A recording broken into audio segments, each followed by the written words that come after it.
In the 9th century, Baghdad was the undisputed center of global learning. Scholars, scientists, and theologians flocked to its streets to trade in the most valuable currency of the era, information. But this intellectual hub was fiercely protective of its prestige.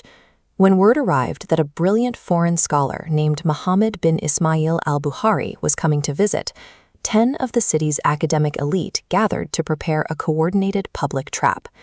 They selected 100 historical sayings of the Prophet Muhammad. For each one, they deliberately mismatched the text of the saying with the wrong chain of historical narrators. In a society built on oral tradition, memory was authority. If these local scholars could publicly expose a flaw in this visitor's recall, they would destroy his credibility and protect their own dominance over the city's intellectual life. To understand why this test mattered, we have to look at the rapid expansion of the Islamic Empire. As the faith stretched across continents, the historical sayings of the Prophet began to mutate, shift, and occasionally be entirely fabricated. These sayings formed the foundation of law and daily life. If the core texts were corrupted, the entire framework of the faith would lose its stability. To fight this, early scholars developed a strict methodological system known as the isnad, the chain of transmission. Before any quote could be accepted, scholars had to verify the exact, unbroken sequence of individuals who passed it down, tracing it directly back to the source. If a single link in that sequence was broken or mismatched, the entire piece of information was rejected as unreliable. Back in Baghdad, the 10 scholars began their assault, reciting the 100 mismatched chains to a massive crowd. To every single one of their complex, mangled questions, al-Bukhari simply replied, "I do not know." In the academic arenas of the 9th century, admitting ignorance once was a humiliation. Admitting it 100 consecutive times in front of your fiercest rivals was an admission of total intellectual defeat. But al-Bukhari remained unbothered. He had grown up fatherless in the city of Bukhara, displaying a capacity for retaining information that seemed impossible for a child. By age 10, he had dedicated himself to memorizing the dense, overwhelming volumes of early Islamic scholarship. At 11 years old, he was already sitting in advanced classes, politely correcting the transmission errors of his own seasoned instructors.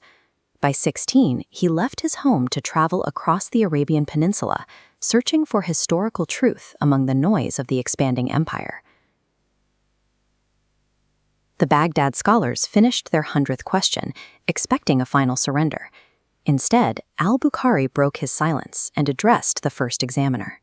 He first repeated back every single one of the 100 incorrect chains exactly as the scholars had presented them, proving he had memorized their mistakes in real time.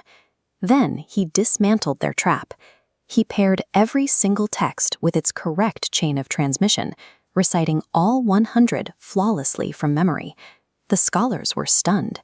This feat cemented him as a human firewall, actively defending the integrity of a civilization's foundational texts. While al-Bukhari is most famous for his encyclopedias of verified quotes, he applied that same rigorous methodology to a specific study of human behavior. He compiled a hyper-focused work on moral etiquette titled Al-Adab al-Mufrad. The text laid out strict social requirements.